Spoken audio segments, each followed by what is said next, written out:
Today we have with us Yogesh Ramkrishna, an artist who's currently working from Pune, India. His work focuses on socio-political and cultural modes of identity. He's also deeply experimental with medium, working with everything from printmaking to 3D printed sculpture. Hi Yogesh, welcome to Listening to the Shades. We're very glad to have you with us. Could you first just talk a little bit about the thematic focus of your work? Hi, thanks for having me. Uh, my recent practice is it's like bringing together the elements of drama, mythology, and current socio-political structure through the means of satire and dark comedy. In that way, uh, the the presence of theater was always there in my works from the past. I was more focused on mythology content, but then later on, once I moved back to Pune, I have got so many references of Marathi theatre, which has a long history, by the way, from pre-independence to the present, and there are lots of different genres of theatre we see in Pune, and I have once I start digging in, I found lots of subjectives or way of doing which was very parallel to my way of thinking. So I start referring so many theater histories and theater types and all the things which are come under these circumstances. And So, later on, I thought, yeah, yes, yes. continue. Sorry. And then I started making these dramas through my own lens and through my own subjectives. There are lots of references from mythology, from history, and current socio-political structure when it comes to my works as a visual and the sculptures in that way. Yeah, So, would you say that you're like reinterpreting Marathi theater? yeah, you can say that, but actually, rather than reinterpreting, I'm more taking small ingredients from Marathi theater in that way to use it as a character. Like Marathi theater have that most of the Marathi theater has that freedom to have characters from different time zones and different worlds. Like someone from mythology will come, someone from history will come, and that all will kind of add into the current topic and the present state of living, Yeah. and they will give their own perspectives, which makes drama more alive in that sense when you have references of all different kinds of references at one point. I Yeah. like that fact. So I'm trying to do the same. So I took that ingredients of Marathi theater. There is always like a in drama you have to do a little bit more Yeah. when as compared to the reality or as compared to the films, because there is a vast audience. You have to give a longer voice, you have to give more, like over expressions, you can say sometimes, so that these will reach to the audience. And the same, this over dramatism and these you know little bit surreal kind of things. I'm Mm-hmm. making lots of props, and I'm making lots of characters, like Yeah. these props characters where the character can become something from the mythology or history. In that way, these small ingredients I'm taking to make my own thing. uh, so it's not reinterpreting, but it's more about using Yeah. structure of a theater to my practice. Yeah. So, how do you think that like the theater or your references to the theater lend themselves to what you want to say about the world or like the kind of critique that you are presenting in your work? So the Marathi theater always from the past looks into those hidden spaces Mm-hmm. which are not merely focused, or which looks like a very ordinary thing, and they took those subjectives, they took those areas and kind of amplify them to kind of give audience a sense of realization about their own living. Same thing I have done, I'm trying to do. It's like I have taken lots of my personal experiences along with the, kind of, I kind of universalize it at certain extent. And these dramas help me to kind of present them as a like a as a satire or as a humor in that way. Yeah. Though these are the still visuals most of the time, they carry that dark comedy in their own appearance, which makes you laugh at the first glance, and Yeah. then once you keep looking for a while, you will know that okay, there are like lots of deep elements are hidden there. Mm-hmm. So the realization came afterwards. First you, like a theater, first you laugh about something and then you realize that oh, it was a very dark joke in that way. Yeah. So these things I started utilizing in my subjective, where I talked about a freedom at the present stage, how the spaces and objects and lots of words are reinvented in that way, their meanings reinvented, their appearance and their importance getting reinvented in that way. So these all things, there are lots of different, through the different subjectives, I mean, trying to kind of combine these all things to put together a large theater. Yeah. So my work is like a large drama with lots of small incidents as a different topics. Oh, that's Yeah. really beautiful. When you were talking about like there's like a darkness or like a dark aspect to the comedy, this reminds me of like the titles of a lot of your work. So I first came across it in the exhibition at Round Them Oranges that happened Yeah. in Jaipur. And one of your works is titled "Let Me Sleep a While to Make This World Beautiful Again in My Dreams." Yeah. And the sculpture is of like a policeman like sleeping, I think, on a stick, and his body has been like kind of surrealistically like changed. But that title was really like beautiful. Like, what inspires these kinds of lyricisms? Because I saw them through a lot of your work.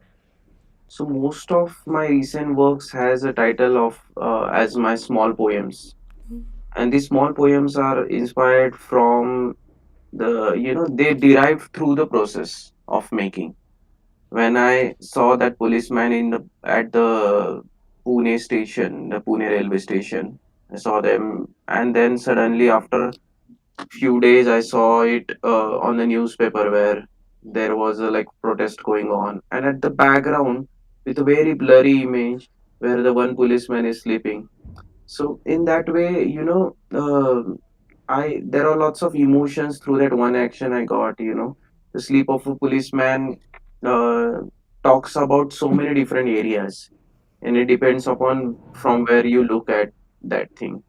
If you see, my character, which I have created of policeman, is sleeping on the rod, or you can say on the farmer's stool, where Mm-hmm. he's sleeping.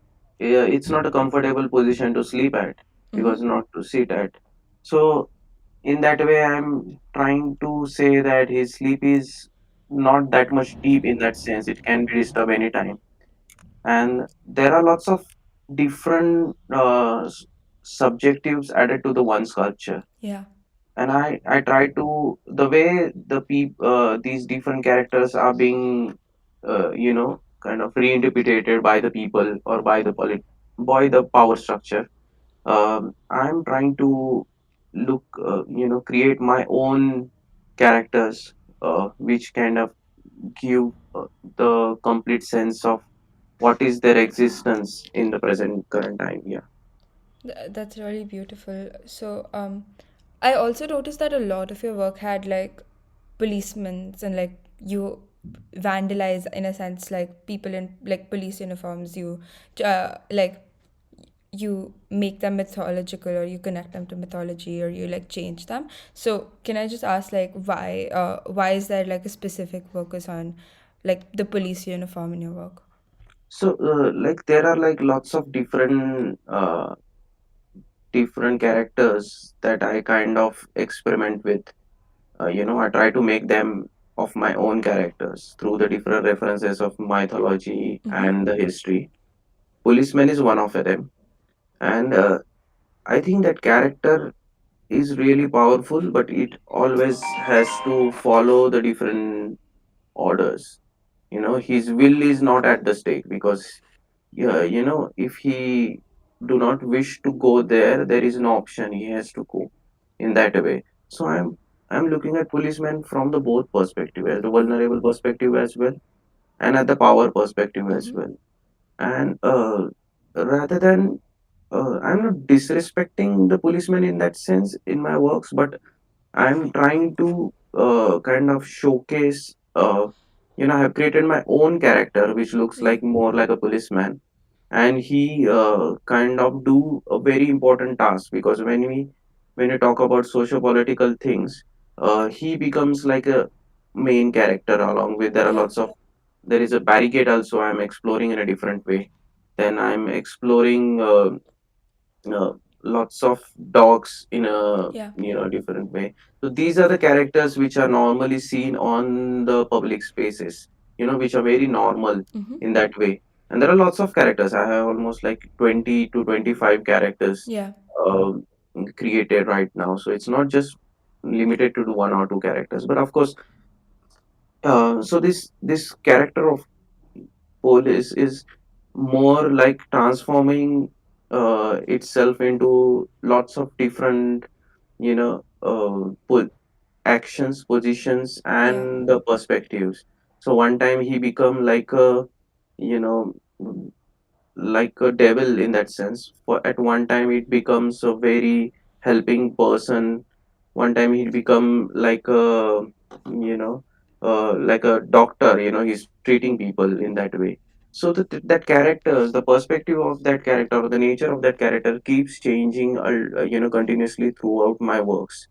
And that is something very interesting for me, when I establish certain characters, and then you know I can use Yeah. that character the way I wanted, or the in the narration where it suits well in that way. Uh-huh.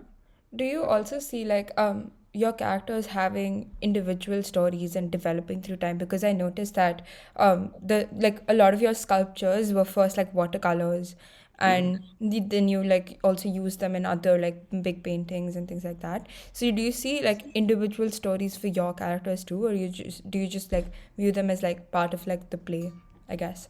So these characters born through the stories and experiences, Mm-hmm. so they always has those stories attached to them. When the idea of certain character pops up, it comes through lots of references, lots of experiences. And I started writing about certain character, and it Oh. gives me lots of different narration. And then also I research about the similar uh, characters which are there, or which was there in the history or in the mythology.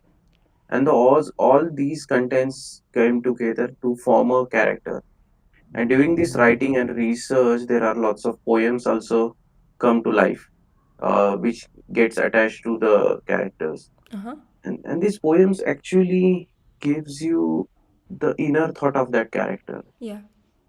which was very interesting, because sometimes we just keep a character and we don't know, what is own story or what is own thinking.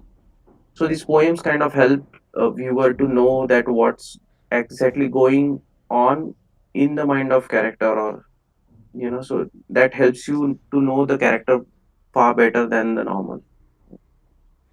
Hmm.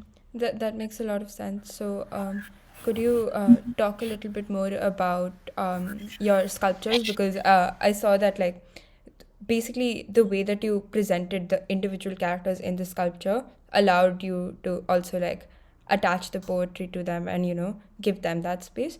So, what are you trying to like? What are you doing with sculpture right now?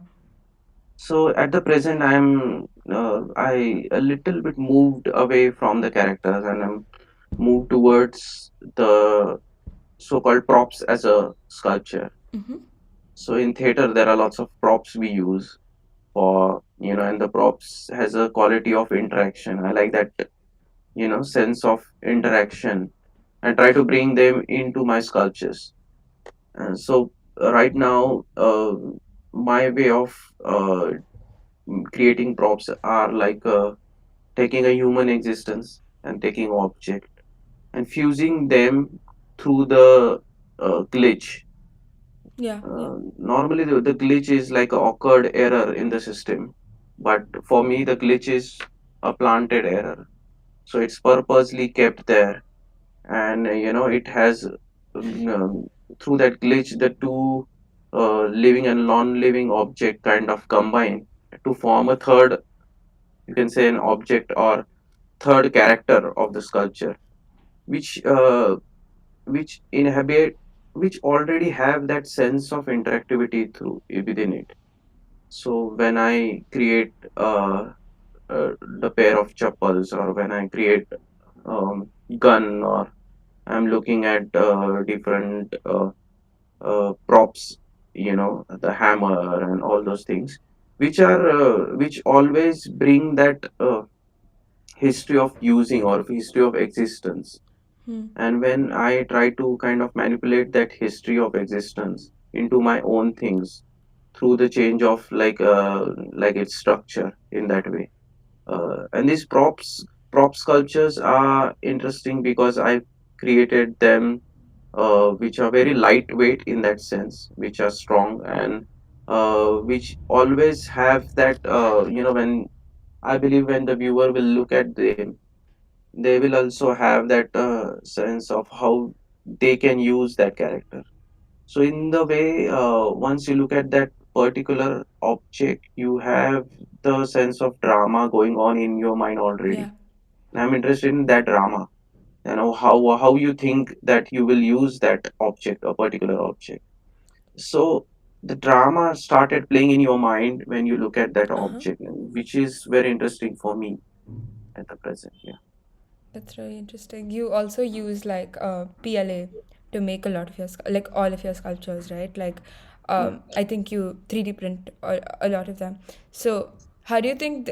Do you think like, what do you think about 3D printing as like a new way of making props, or like, how artists can use this technique?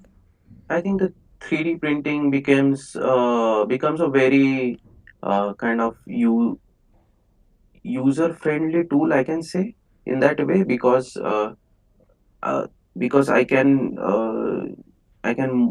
mold the sculpture anyway. I can distort it. I can reuse it after longer time through the process of digital modeling, and that digital modeling kind of helped me to kind of you know rework and create layers of different things, which is a little difficult when you approach in a very traditional way to the sculpture. Yeah.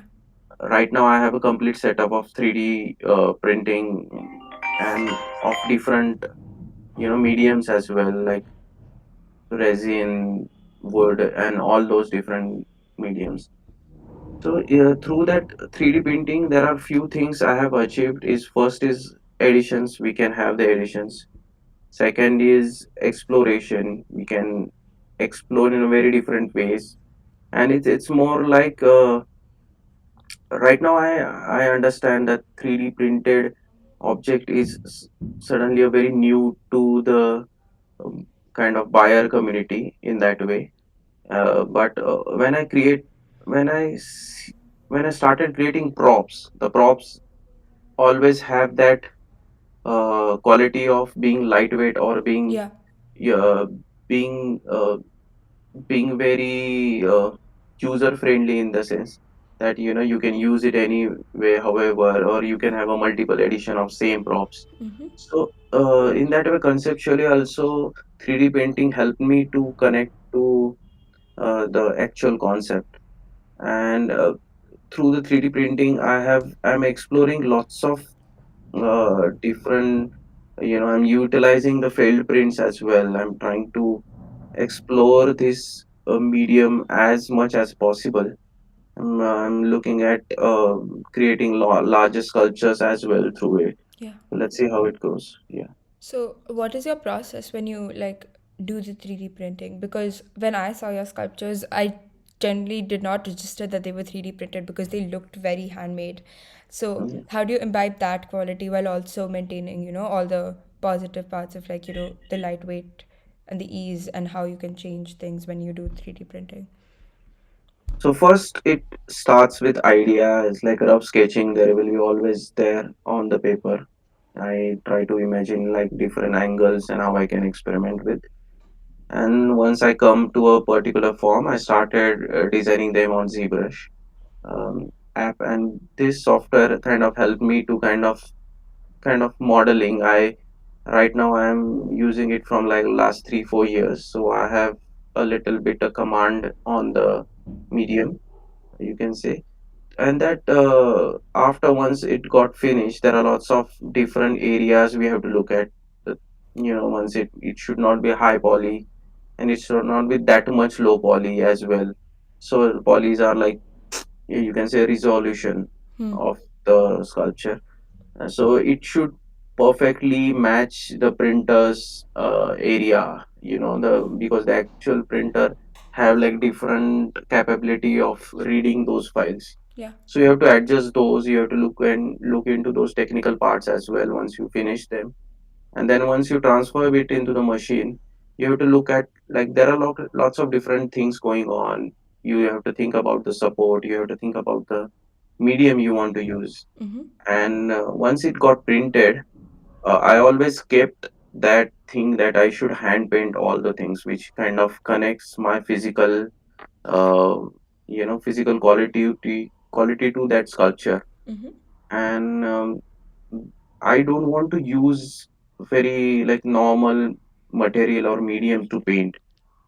So I was looking at more matness in that sense, Yeah. that it should have that feel of hand created or hand painted. So it's a combination of machine and human. It's more about giving that quality, that sensibility, that to that sculptural appearance. So I hand paint all those sculptures, and the way I use the paint, it kind of gives you that.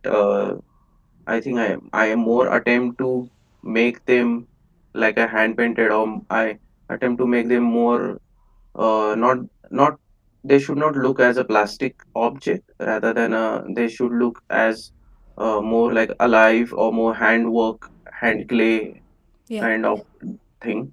So I try to make those all the sculptures, kind of I try to mold them in such areas that they will give the sense of more, you know handmade thing rather than the machine made thing. So yeah, that is my approach till yet now. Thank you. That made a lot of sense. In general, also, what do you think is like the potential with 3D printing for artists? There are lots of, now I'm designing so many things. I just open up myself into various kind of different designing kind of tasks. And right now I'm designing for so many different design studios. I'm designing, that has been part of my commercial projects. And that I think it's there are lots of printing setups available all over the India, but uh, the kind of artistic mind you have and the designing sense you have, if you combine both of them, I think it helps to create something which is, in my way, more beautiful than just a designer's design. Yeah. And so I think 3D printing will be a part of our life, which will be a very normal, daily life part, because from the phone covers to the card keepers and the wallets, we are designing everything right now through the 3D printing. And uh, when you talk about the sculptural thing, there are lots of mediums that I'm exploring right now. I'm exploring wax as a 3D Mm. printing medium, so I can directly transfer them into metal sculptures. I'm exploring uh, resin. I'm exploring wood as well. So these all mediums which are kind of invented in recent years. are very helpful for me as a sculptor who don't have that kind of sculptural studio at my place. So my whole studio is about one laptop and one like two machine setups, and that's it. So in that way, the sculptural thing kind of becomes very easy for me. And I think the 3D printing will be it will be like very normal Yeah. to the current future, because now there are lots of people who are experimenting in these areas, and I think soon it will become like a very normal thing for ordinary people. Yeah, definitely. Um, it allows our artists to access sculpture without all the, Absolutely. yeah.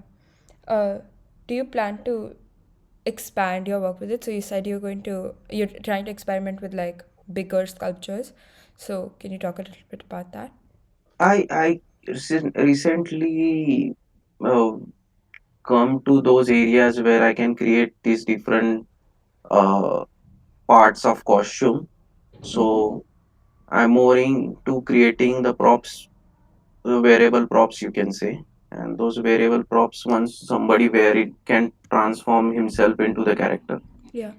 And when I'm looking at a drama more, I believe that I should have these kind of wearables where people can wear and they can perform, and it will look like more, I'm looking at more liveness to the work rather than just being started in painting.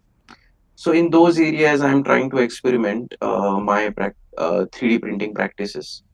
And though it gives you lots of material flexibility, like there is a rubber medium as well, so it can paint, we can Yeah. use it however way we want. So these materials are very friendly for wearing, or for kind of carrying with us. And these mediums are kind of helpful to look into those areas of wearables, or of large sculptures to me. Yeah. So yeah, I'm excited about that. Cool. Just one last question. What have you been paying attention to, or really enjoying, or just thinking about in the contemporary like art scene? Sorry, I didn't get you. Yeah. What have you been paying attention to? So, what are artists or works or like themes or ideas that you've been paying attention to a lot right now? I'm really excited to see there are lots of artists now exploring different mediums which are not usual in the sense of of their life, or of their sustainability in that way. And artists are now experimenting with those mediums, and kind of you I'm very excited to see that okay, now people are looking into those areas where art may not be that much sustainable in that way. It may be may have shorter time span, but it can give you lots of it can give you a huge impact, or it can give you a complete conceptual like different conceptual possibilities as well. So I am looking at these different artists where they are experimenting with those mediums Yeah. and materials, and I'm excited to go to that areas as well. And I'm also looking at lots of artists who are exploring these like digital mediums, like digital platform, digital mediums in that sense, and which becomes now futuristic thing for the present time, but it soon it will be very normal. So I'm also learning different kind of tools to kind of use them as a digital artworks. Yeah. So yeah, I'm excited about these things. Cool. Thank you so much. I think we're done.